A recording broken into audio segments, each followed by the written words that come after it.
Vamos a compartir una palabra que le pusimos evidencias de ser hijos de Dios. Yo le entregué mi vida al Señor hace 10 años aproximadamente y casi estoy seguro que a muchos nos ha pasado lo mismo. En mi casa había gente, mi mamá y algunos hermanos le habían entregado su vida al Señor hacía muchos años atrás. Yo los escuchaba hablar, ellos hablaban diferente, se comportaban diferente. Cuando yo le entregué mi vida al Señor, pasó un tiempo donde yo no tenía como una seguridad. Yo no estaba seguro de que yo era hijo de Dios. Y fueron varios años. Yo no oraba como ellos porque no sabía orar como ellos, ni siquiera hablaba igual que ellos. Y tenían, un montón de detalles que los identificaba. Pero en mí había una inseguridad de varios años. Y yo me ponía a pensar, Señor, ¿será cierto? Si tú vienes de verdad, ¿me iré contigo? O al final usted me va a decir, no, usted no.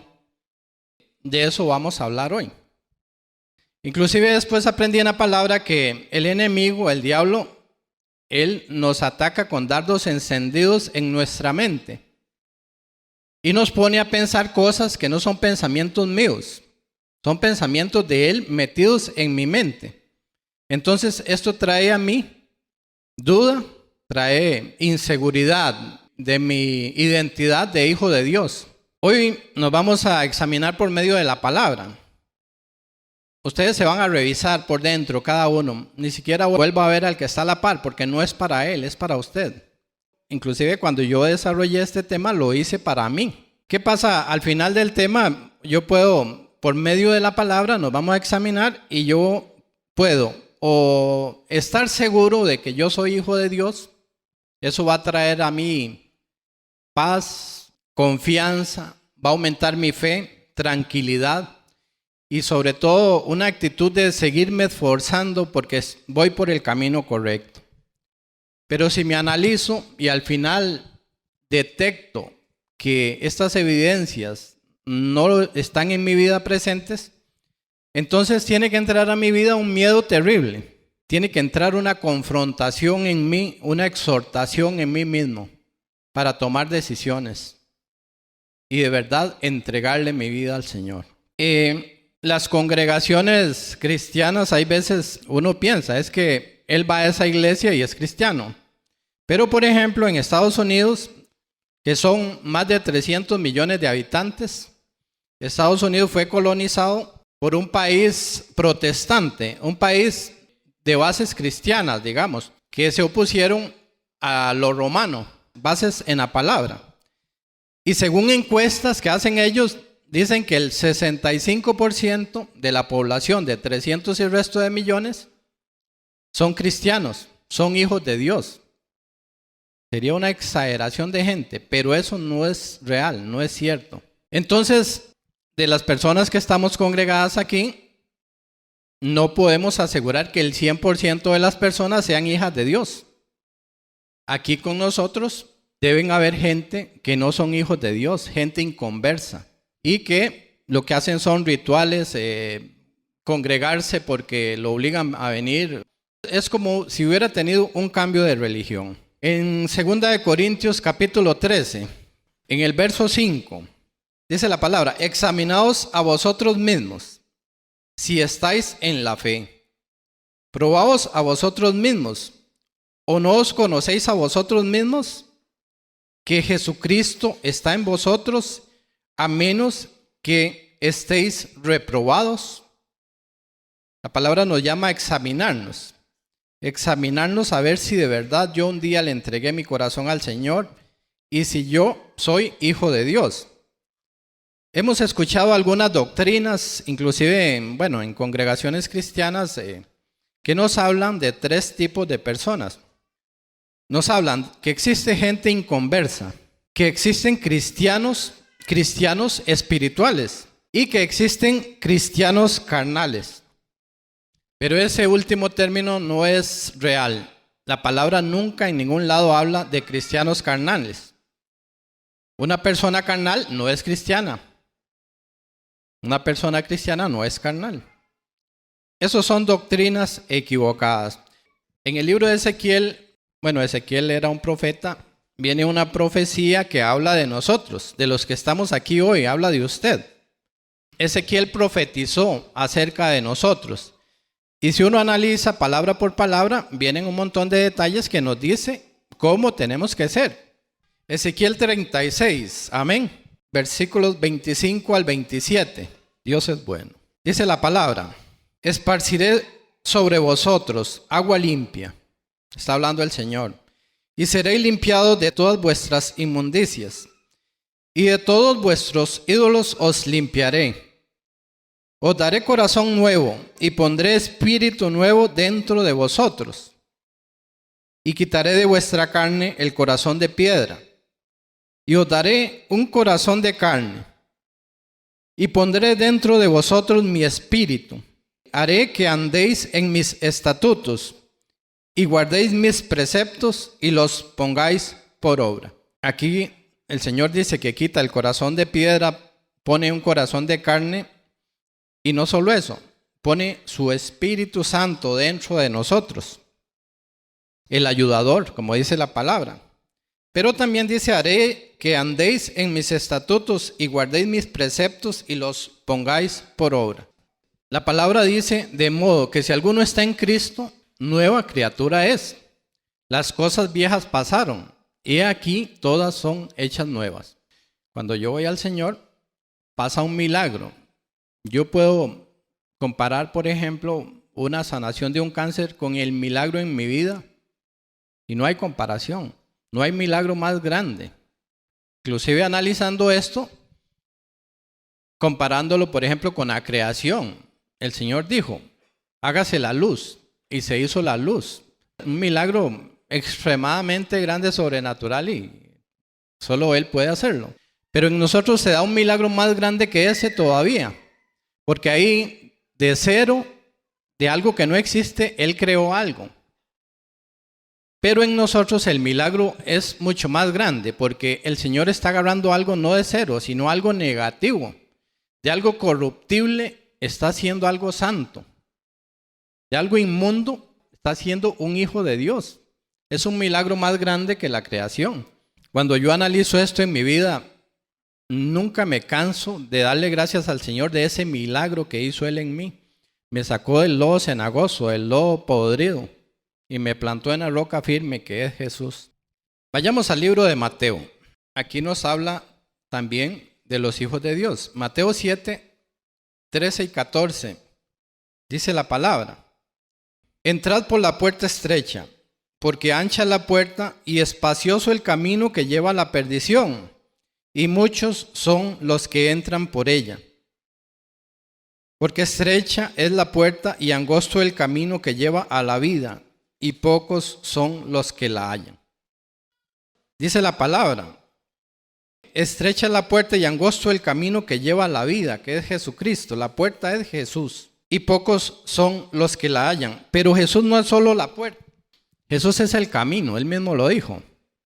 Y dice que angosto es el camino. Ese camino angosto es para el resto de nuestra vida. Es un camino de santidad. Ahí mismo en Mateo 7, en el verso 21 dice: no todo el que me dice Señor, Señor entrará en el reino de los cielos, sino el que hace la voluntad de mi Padre que está en los cielos. Entonces no todo el que dice Señor, Señor, sino el que hace y se somete al Señor y a su voluntad. También ahí del 15 al 20 podemos leer: guardaos de los falsos profetas que vienen a vosotros con vestidos de ovejas, pero por dentro son lobos rapaces. Por sus frutos los conoceréis. Esa frase es clave. Por sus frutos los conoceréis. ¿Acaso se recogen uvas de los espinos o higos de los abrojos? Así todo buen árbol da buenos frutos, pero el árbol malo da frutos malos. No puede el buen árbol dar malos frutos, ni el árbol malo dar frutos buenos. Todo árbol que no da buen fruto es cortado y echado al fuego. Así que por sus frutos los conoceréis. las evidencias son los frutos. No son ritos religiosos, son los frutos. Por ejemplo, si yo agarro un cerdo, un chancho blanco, le pego una buena bañada, lo perfumo y hasta le pongo un lacito rosado para que se vea bien coqueto. Y voy y preparo una cama blanca para que él descanse.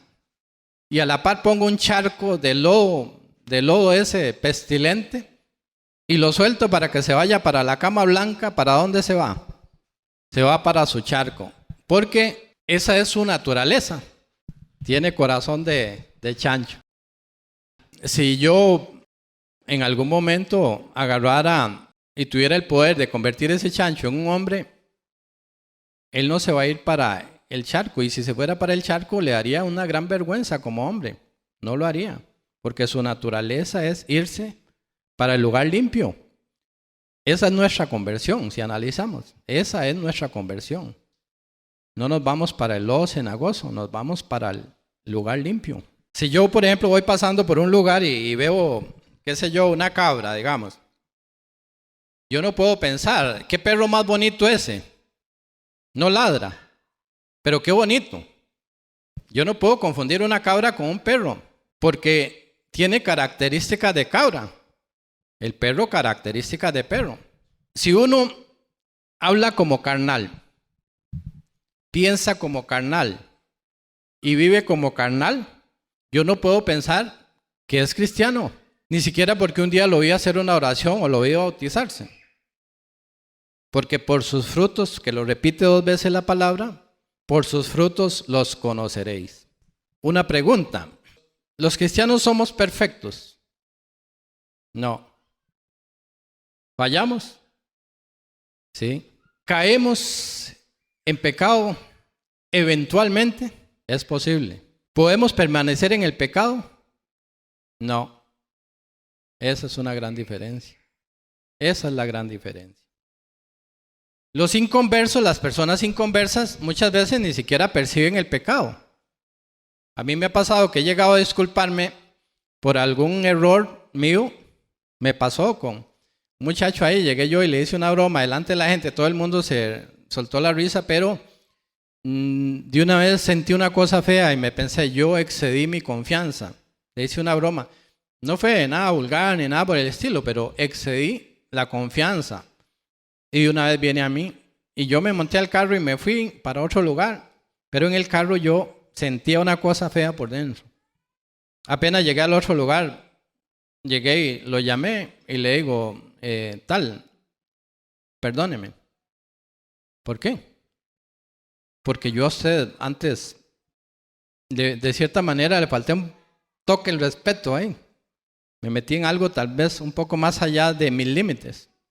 Dice, ¿cuándo? No, porque yo a usted le dije esto y esto, pero eso no es nada. O sea, ¿cómo me va a pedir perdón por eso? ¿Qué pasa? Yo estoy percibiendo algo, él no está percibiendo algo, que es un pecado, digamos. Para mí el pecado, aunque son cosas que la gente piensa, una mentirilla blanca, una broma, pero el pecado en mi vida yo lo identifico facilísimo. Un inconverso ni siquiera detecta el pecado muchas veces. Y cuando piensa que fallan en cuestiones que la sociedad ha enseñado que no, que está mal, hay veces le remuerde la conciencia un rato y ya después se sienten tranquilos. Ellos no perciben la gravedad del pecado. Ahora vamos a ir al libro de Primera de Juan. Es un libro que nos llama a estarnos examinando como hijos de Dios. Él nos da evidencias de cómo tenemos que ser los hijos de Dios. Aquí vamos a encontrar las evidencias. Vamos a leer en Primera de Juan en el capítulo 5. La evidencia de la conversión de una persona es su santificación. La evidencia de la fe verdadera de una persona, es su vida espiritual, sus frutos espirituales. Es una transformación interna del alma. El Señor es poderoso, todopoderoso. Y la palabra dice, Él mismo dice, el que comenzó la obra la va a perfeccionar. Entonces, cuando yo le entrego mi vida a Él, sinceramente y de verdad, con fe, la palabra me dice que el que comenzó la obra la va a perfeccionar. Ni siquiera tengo que jugármela yo solo, Él me va a ayudar. Porque yo decidí que mi corazón decidió vivir para Cristo, que Cristo viva en mí. En el libro de Primera de Juan, vamos a leer capítulo 5 en el versículo 13. Dice la palabra, amén. Estas cosas os escribo a vosotros, que creéis en el nombre del Hijo de Dios, para que sepáis que tenéis vida eterna, y para que creáis en el nombre del Hijo de Dios. Dice que estas cosas nos escribe para que creamos y también para que tengamos certeza, para que sepamos que tenemos vida eterna y para que sigamos creyendo en el Hijo de Dios. ¿De cuáles cosas nos está hablando aquí?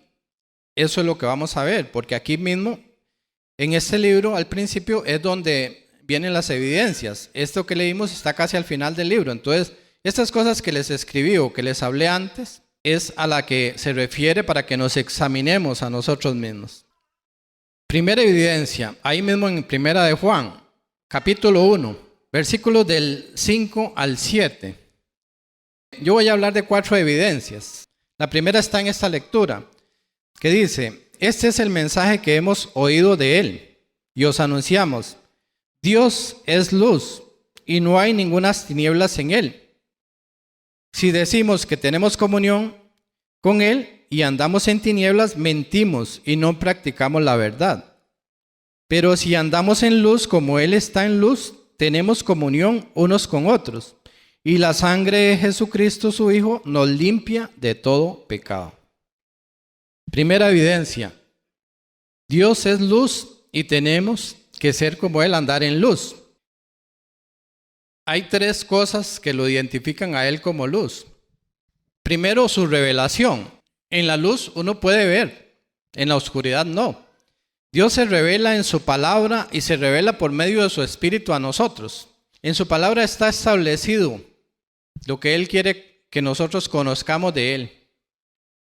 Si yo quiero conocer al Señor, aquí está. Esta es su boca, esta es su voz. Y su Espíritu Santo me va a ayudar a entender la revelación que Él quiere que yo vea. Sin el Espíritu Santo eso no funciona. Entonces, la revelación del Señor es parte de su luz. Nosotros igual tenemos que ser luz. Yo no puedo andarme escondiendo.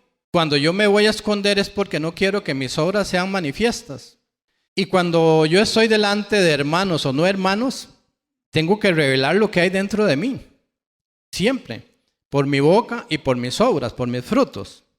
Yo tengo que revelarme a los demás. Así yo soy luz como Él es luz. La otra cuestión que nos habla de que Él es luz es que en Él no hay tinieblas, no hay pecado en Él. Nosotros igual, nos vean los hermanos o no nos vean, nosotros no podemos andar en pecado. No podemos andar en tinieblas. Inclusive, uno hay veces puede ver gente que en algún momento se congregaba, lo ve por allá y dice, mira, este hermano no volvió a congregarse, no volvió a reunirse con el cuerpo de Cristo.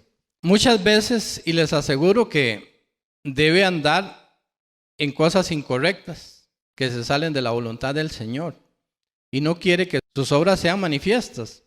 Porque, por ejemplo, yo llego donde unas personas que están hablando cosas de acuerdo a la voluntad de Dios, yo me sentiría incómodo o sería hipócrita decir cosas que yo no vivo. Entonces, no podemos andar en tinieblas. Eso es parte de ser luz, a como en Él no hay pecado. Ahora sí, el andar, dice, no andemos en tinieblas. Vamos a poner un ejemplo. Si yo, por ejemplo, veo a una persona que pasa al frente de la puerta, yo pienso, esa persona anda caminando, pero resulta que donde no la veo detrás de la pared, ella paró. Ya no puedo asegurar que anda caminando. Existe una palabra que se usó en el original que es pateo, en hebreo y en griego también. Pero aquí la palabra que se usa es peripateo. La diferencia es, pateo es andar, peripateo es andar todo el tiempo.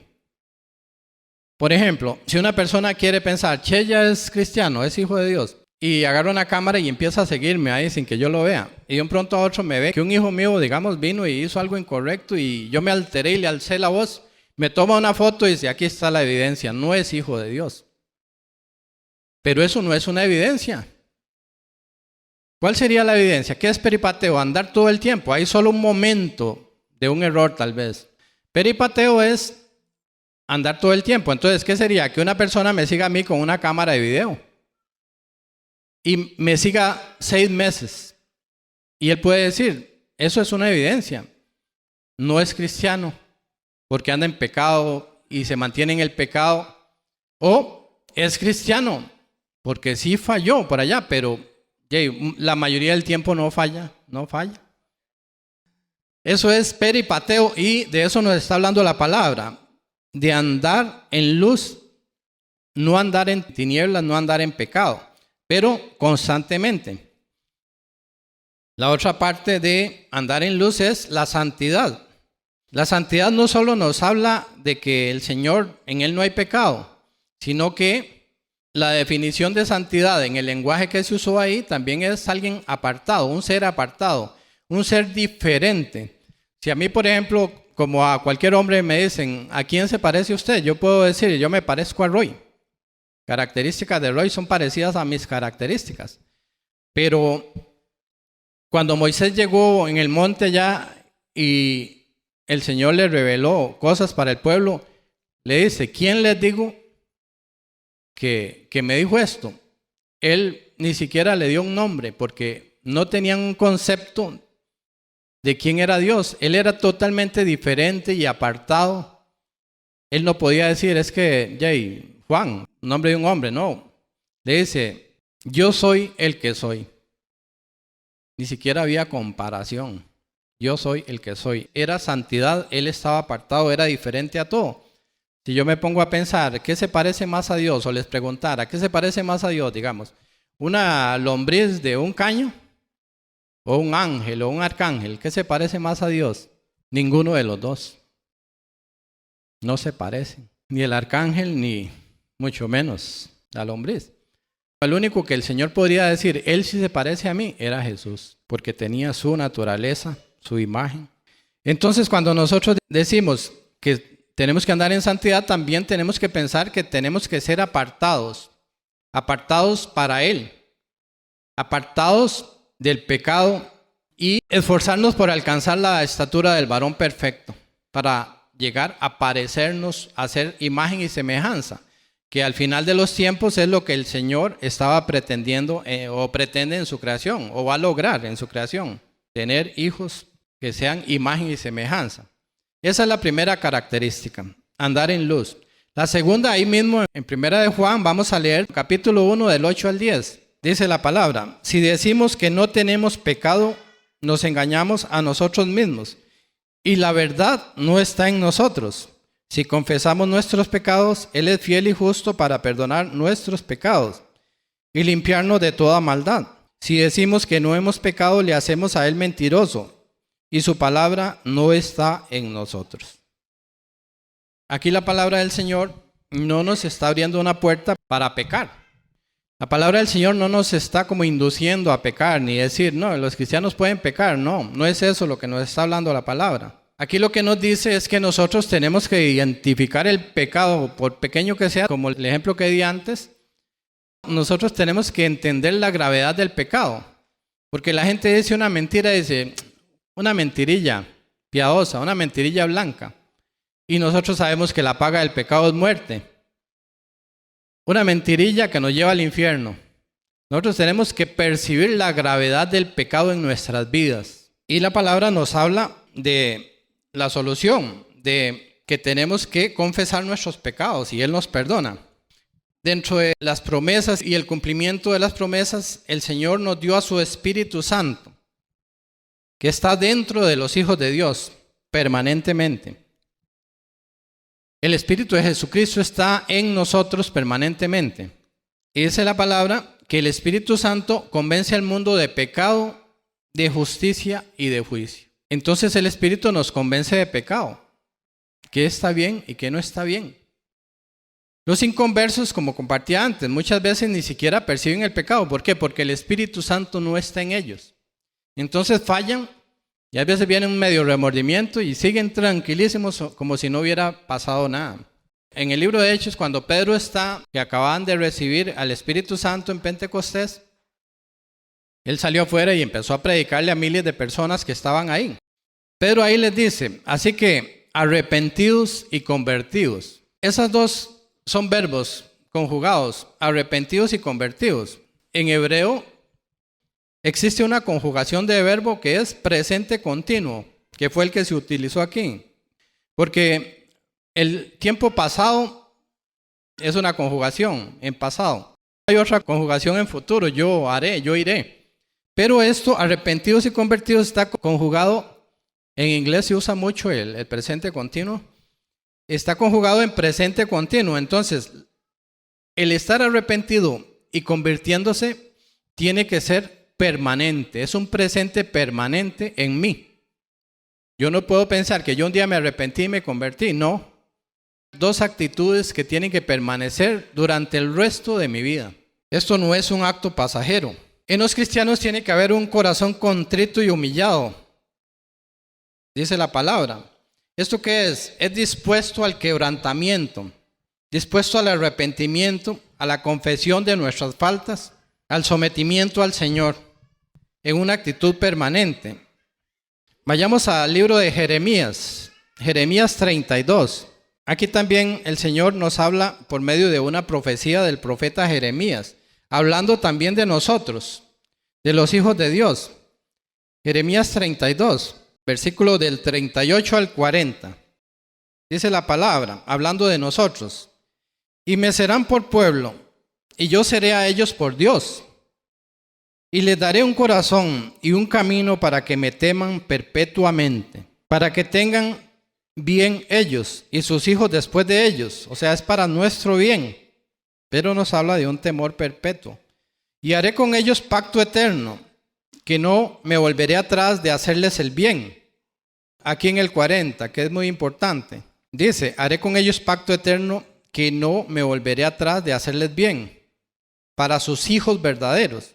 Dice, y pondré mi temor en sus corazones, para que no se aparten de mí. Aquí nos está diciendo la palabra que el Señor puso un temor dentro de nosotros. Un temor permanente. No es un miedo a Dios, es un temor permanente por andar en sus estatutos, como dice la palabra, para que no se aparten de mí y de su palabra. Como anécdota, si yo me pongo a comparar el comportamiento de un hijo de Dios y de un inconverso, ahora hace unos días hicimos un paseo del negocio donde fuimos a la playa, a un hotel de playa. Íbamos con nuestras familias. Y iba yo con Benilda, ¿verdad? Llegamos ahí bajando Cambronero y había un presón de carros, pero enorme. Y estábamos despacio por llegar. Yo conocía otro camino por allá atrás. Y le digo a Benilda, yo conozco otro camino, si quiere vamos. Pero muchas veces yo he metido la pata. Muchas veces me he metido en unos enredos por meterme por donde no me llaman. Y hemos pasado angustias por caminos peligrosos. Y Benilda de una vez se puso a la negativa. Y entonces yo me quedé ahí un rato. Y la cuestión es que no caminaba nada. Al rato de una desesperación le digo, no. Arranco el carro, doy la vuelta y me voy. De feria andábamos Waze ahí para que nos ayudara. La aplicación de Waze que nos da opciones de caminos, pero ni siquiera marcaba el camino. Nada más yo sí lo conocía, ¿verdad? La cuestión es que cuando ya entramos al camino ya Waze lo ubicó. Entonces ya Benilda se tranquilizó un poco. Pero llegamos a una calle principal que va de San Mateo a Esparza. Y Waze me decía que agarrara hacia la izquierda, hacia San Mateo. Pero yo conozco otro camino, que va de Esparza a Punta Arenas por dentro. Le digo a Benilda, no, yo me voy a ir por allá. Le dice, ¿pero cómo? Si Waze le está diciendo que... Y la cuestión es que empezamos a levantar la voz, los dos. Y yo no le hice caso ni a Benilda ni a Waze. Nada cabezón. Y me fui por el lugar donde yo conocía, ¿verdad? La cuestión es que llegamos rapidísimo. Cuando estábamos en el hotel, la gente que iba delante de nosotros no había llegado. Inclusive alguna gente llegó una hora después, 40 minutos después. Si yo fuera inconverso o en otro tiempo yo pensaba, yo en otro tiempo le hubiera dicho a Enilda, tome chichi, o ñe, o esas cosas, ¿verdad? Si yo fuera inconverso. Pero como nos habíamos levantado la voz, entonces en mí había una cosa fea. No nos estábamos hablando, estábamos serios los dos. Ya nos dieron una habitación, nos fuimos, nos metimos a la habitación y una cosa fea. Y yo me pensé, no, estas cosas no se le puede dar largas. Entonces fui, me arrimé, la abracé y le digo, perdóneme. Y me dice, ¿por qué? Digo yo, ya, ¿y por qué? Yo le levanté la voz y me comporté indebidamente. Y dentro de mí existía una cosa que no me dejaba estar en paz. Eso es ser hijo de Dios. Una persona inconversa le hubiera restregado en la cara, ¿ves? Como yo soy mejor que Waze y soy mejor que... Pero no es así, en los hijos de Dios no puede, y son detalles, digamos. Una persona inconversa hubiera tardado toda la noche sin hablarse, quién sabe cuánto, se hubieran amargado el paseo. Nosotros a los 5 minutos de estar en la habitación ya habíamos resuelto entre nosotros. Después hay que confesarle al Señor, Señor, fallé, hice esto. Y el Señor me perdona, como dice la palabra. Esa es la gran diferencia. Primera de Juan, capítulo 2. Vamos a leer el verso 15. Dice la palabra, no améis al mundo ni las cosas que están en el mundo. Si alguno ama al mundo, el amor del Padre no está en él. Cuando nosotros le entregamos la vida al Señor de una manera sincera y correcta, como tiene que ser, la única manera, nuestra relación con Jesús cambia. Yo he hablado con algunos cristianos y dicen, qué duro ser hijo de Dios. Pero cuando mi relación con Jesús cambia, mi relación con el pecado tiene que cambiar inmediatamente. Mi relación con el pecado cambia también. Antes aborrecía a Jesús, las cosas que me hablaban de Él. Ni siquiera iba a su palabra nunca, pero amaba el pecado. Ahora empiezo a amar a Jesús y tengo que aborrecer el pecado. ¿Por qué la gente sigue sufriendo? Y muchas veces, las personas que permanecen en cosas carnales, porque no quieren soltar el pecado. Qué duro ser cristiano. ¿Por qué? Porque estoy abrazado con el pecado. Mi relación con el pecado tiene que cambiar totalmente. También tenemos que tomar en cuenta que un verdadero hijo de Dios se puede desviar en algún momento. Se puede desviar por malas enseñanzas. Tal vez su corazón está dispuesto. Por situaciones, digamos, que se puede desviar, pero nosotros tenemos que amar al cuerpo de Cristo. Yo no puedo hacerme el indiferente. Primero, la corrección de Dios y la disciplina de Dios. Pero si aún así no corrige, entonces yo como hermano tengo que amarlo. Yo no puedo pensar, él se lo buscó, es cosa de él, ya él conoce. Como dice más de uno, eso no es amar al hermano. Gálatas 6, 1 y 2, vamos a leer. Dice, amén. Hermanos, si alguno fuere sorprendido en alguna falta, vosotros que sois espirituales, restaurale con espíritu de mansedumbre, considerándote a ti mismo, no sea que tú también seas tentado. Sobrellevad los unos las cargas de otros y cumplid así la ley de Cristo. Cuando Jesús nos habla de que Él nos da un nuevo mandamiento, Él pone el amor de Él en nuestro corazón. Nosotros esto tenemos que ponerlo en práctica con nuestros hermanos. En una situación así, si el hermano acepta la corrección, lo hemos ganado. Pero ¿lo hemos ganado qué? ¿Como amigo? No, lo hemos ganado para el Señor. No dejamos que se pierda porque lo amamos. Si no acepta la corrección, en la Biblia nos habla ahí cómo corregir a un hermano. Si no la aceptara, dice al final, tenlo por gentil, tenlo por inconverso. Y ahí uno no puede hacer nada, porque yo no puedo cambiar a las otras personas. Primera de Juan, vamos a leer la tercera evidencia. Está en Juan 2, 6. Es muy pequeñito, pero encierra tantas cosas. Amén. Dice la palabra, el que dice que permanece en él debe andar como él anduvo.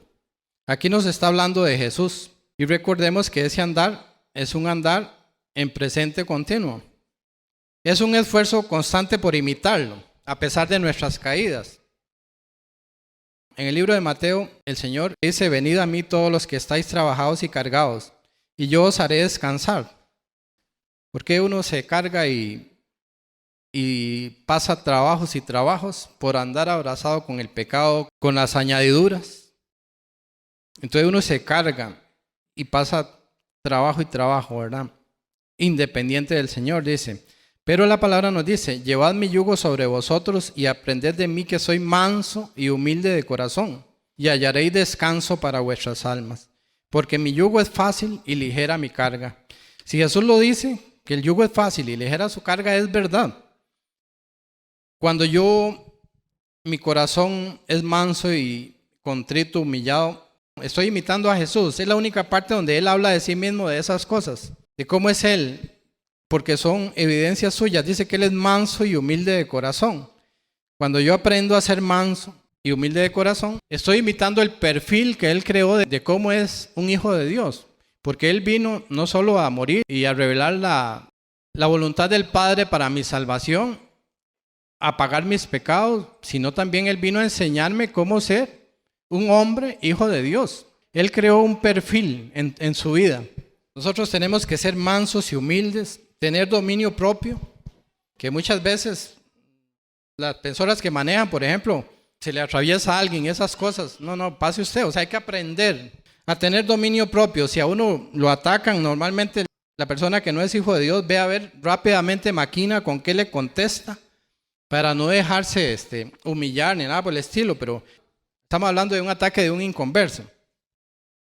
También tenemos que no tratar de figurar. Jesús no trató de figurar ni sobresalir. Aprender a callar. Muchas veces cuando oigo un chisme delante mío ahí, o una mentira, aprender a callar y no participar de esas cosas. Es morir al yo para que Cristo viva en mí. Pero si yo empiezo a tratar de imitar a un futbolista famoso, que inclusive ahora los niños le dicen, ¿a quién se quiere parecer usted? Keylor Navas. Que uno quiere parecerse a un actor de cine o quiere parecerse a un hombre eminente. La justicia humana no es la justicia de Dios, es un trapo de inmundicia, como dice la palabra. Una persona, digamos, que no tuvo la capacidad de mantener paz en su hogar y se divorció. Si yo quiero parecerme a un gran empresario que anda en cosas incorrectas y tiene un carrazo y una casota, eso no es una evidencia de ser hijo de Dios, porque yo tengo que parecerme al varón perfecto, alcanzar esa estatura, caminar hacia eso, conformarme a la voluntad del Padre.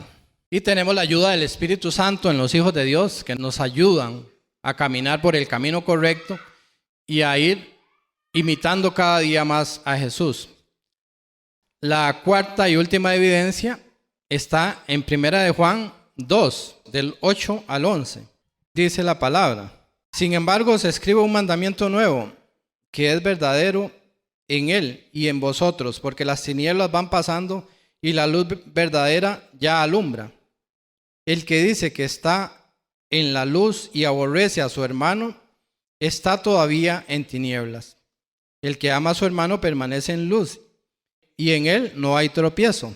Pero el que aborrece a su hermano está en tinieblas, y anda en tinieblas, y no sabe a dónde va, porque las tinieblas le han cegado los ojos. Cuarta evidencia: amar a nuestros hermanos. En el libro de Mateo nos habla de ayudar a los pobres, de visitar en la cárcel, de visitar a los enfermos. Pero ahí es cuando le están diciendo: Señor, ¿cuándo te conocimos? Él le dice: cuando visitaste enfermos, cuando ayudaste al necesitado, cuando fuiste a la cárcel y otras cosas. Pero ahí en el último verso dice: en cuanto lo hiciste a uno de estos mis hermanos más pequeños, a mí me lo hiciste. Aquí está hablando de los hermanos. La palabra del Señor nos enseña a ayudarle al que tiene hambre, tener misericordia, visitar los presos, pero para evangelizarlos, tal vez. O visitar los enfermos también, porque tal vez si están a punto de muerte, llevarles ese milagro tan grande que es la salvación. Pero esta lectura en Mateo no nos habla de los inconversos, nos está hablando: en cuanto lo hiciste a uno de estos mis hermanos más pequeños, a mí lo hiciste. El cristiano verdadero necesita de la congregación. Yo no vengo aquí porque siento obligación de venir. Yo no vengo aquí porque voy a sentir culpabilidad por no venir. Yo vengo aquí por mí, por Jesús y por mis hermanos. Y yo amo a mis hermanos y disfruto reunirme en la casa para compartir la palabra del Señor. Disfruto ir a compartirle la palabra a un inconverso. Y no disfruto de andar en una fiesta mundana. No disfruto ir a un concierto. Cuando me invitan a cualquier actividad y depende del ambiente, ya no me siento cómodo y rápido me voy yendo. Pero cuando tenemos un convivio como este que viene, yo disfruto de darle un abrazo a mi hermano Adrúbal. Yo disfruto con los hijos de Dios, con mis hermanos. Disfruto de ayudarles y también si hay que corregirlos, apuntarse ahí. Hablamos de 4 evidencias. Una, ser luz como Él es luz, percibir el pecado, andar como Él, amar a nuestros hermanos. En 1 de Juan viene como un tipo de conclusión en la palabra. Vamos a leer del 1 al 19. Mirad cuán amor nos ha dado el Padre para que seamos llamados hijos de Dios. Por esto el mundo no nos conoce, porque no le conoció a Él. Amados, ahora somos hijos de Dios, y aún no se ha manifestado lo que hemos de ser, pero sabemos que cuando Él se manifieste, seremos semejantes a Él, porque le veremos tal como Él es. Y todo aquel que tiene esta esperanza en Él, se purifica a sí mismo, así como Él es puro. Todo aquel que comete pecado infringe también la ley, pues el pecado es infracción de la ley. Y sabéis que Él apareció para quitar nuestros pecados, y no hay pecado en Él. Todo aquel que permanece en Él no peca. Todo aquel que peca no le ha visto ni le ha conocido. Hijitos, nadie os engañe. El que hace justicia es justo, como Él es justo. El que practica el pecado es del diablo, porque el diablo peca desde el principio. Pero para esto apareció el Hijo de Dios, para deshacer las obras del diablo. Todo aquel que es nacido de Dios no practica el pecado, porque la simiente de Dios permanece en él y no puede pecar, porque es nacido de Dios. En esto se manifiestan los hijos de Dios y los hijos del diablo. Todo aquel que no hace justicia y que no ama a su hermano no es de Dios, porque este es el mensaje que habéis oído desde el principio, que nos amemos unos a otros. No como Caín, que era del maligno y mató a su hermano. ¿Y por qué causa le mató? Porque sus obras eran malas y las de su hermano justas. Hermanos míos, no os extrañéis si el mundo os aborrece. Nosotros sabemos que hemos pasado de muerte a vida y que amamos a los hermanos. El que no ama a su hermano permanece en muerte. Todo aquel que aborrece a su hermano es homicida. Y sabéis que ningún homicida tiene vida eterna permanente en él. En esto hemos conocido el amor, en que Él puso su vida por nosotros, y también nosotros debemos poner nuestra vida por los hermanos. Pero el que tiene bienes de este mundo y ve a su hermano tener necesidad y cierra contra él su corazón, ¿cómo mora el amor de Dios en él? Hijitos míos, no amemos de palabra ni de lengua, sino de hecho y en verdad. Y en esto conocemos que somos de la verdad y aseguramos nuestros corazones delante de Él. Tenemos que tener bien claro, hay 2 procesos que se dan en los hijos de Dios. El primero es la conversión. Esto no es de nosotros ni nace de nosotros, viene del cielo. Y pasa en unos minutos. El corazón se entrega al Señor para el resto de su vida. Y el segundo, que es el resto de nuestra vida, es la santificación. La santificación es la evidencia de nuestra justificación. Esa es la evidencia. No podemos pensar, como me compartió una hermana un día de estos, hermana digo yo, que me dice, tengo que congregarme, qué torta, yo he descuidado esa área de mi vida, el congregarme. He descuidado esa área, me ponía a pensar, ¿cómo he descuidado esa área? Eso no es un área de mi vida. Jesús no es un accesorio más de nuestra vida. Él es nuestra vida. Ni siquiera puedo pensar que Él es número 1 en mi vida, sino que Él es mi vida, porque ahora vive Él en mí. En el libro de Romanos dice: así que, hermanos, os ruego por la misericordia de Dios que presentéis vuestros cuerpos en sacrificio vivo y santo, agradable a Dios, que es vuestro culto racional. Ese es nuestro culto racional. Me llamó la atención cuando yo analicé esto, que dice vuestros cuerpos. No dice vuestra alma ni vuestro corazón. Bueno, es nuestro todo, digamos. Pero nuestros cuerpos es la evidencia de nuestros frutos. Nuestros cuerpos obedecen a nuestra alma, es la voluntad del Señor. Entonces, este es nuestro culto racional agradable para el Señor. Y el versículo 2 nos dice cómo. Dice: no os conforméis a este siglo, sino transformaos por medio de la renovación de vuestro entendimiento. Que transformar nuestra mente, porque de aquí van a nuestras emociones, nuestra voluntad y a nuestro cuerpo. Tenemos que transformar por medio de la renovación de nuestro entendimiento en nuestra mente, para que comprobéis cuál es la buena voluntad de Dios, agradable y perfecta para los hijos de Dios. Uno puede pensar, razonando humanamente, qué difícil comportarme como hijo de Dios.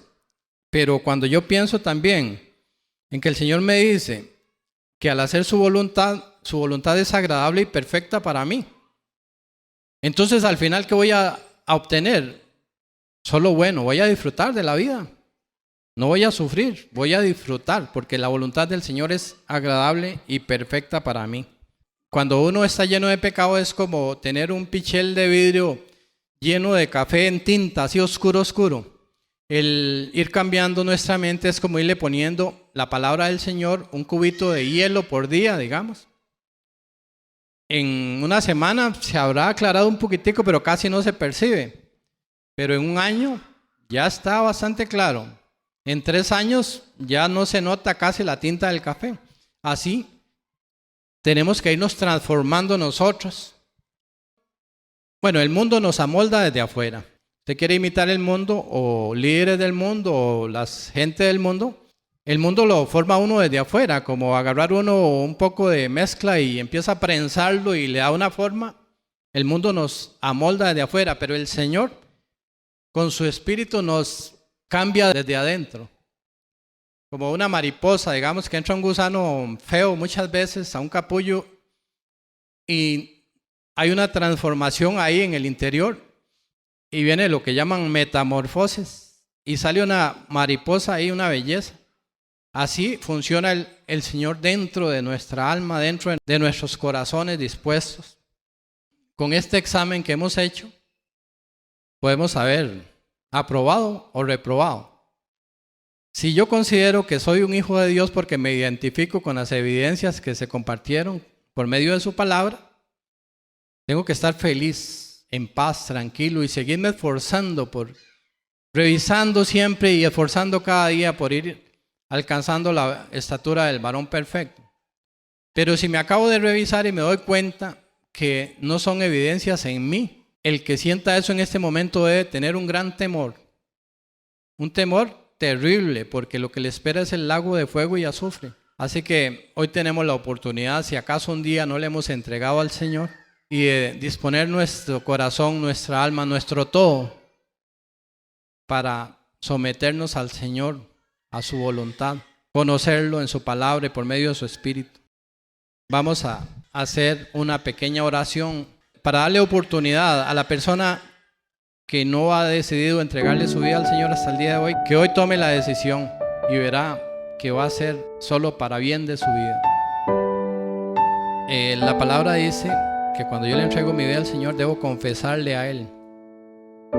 Confesarle con mi boca que Él es mi Señor y también creerlo en mi corazón. La palabra dice también que toda rodilla se doblará y le confesará.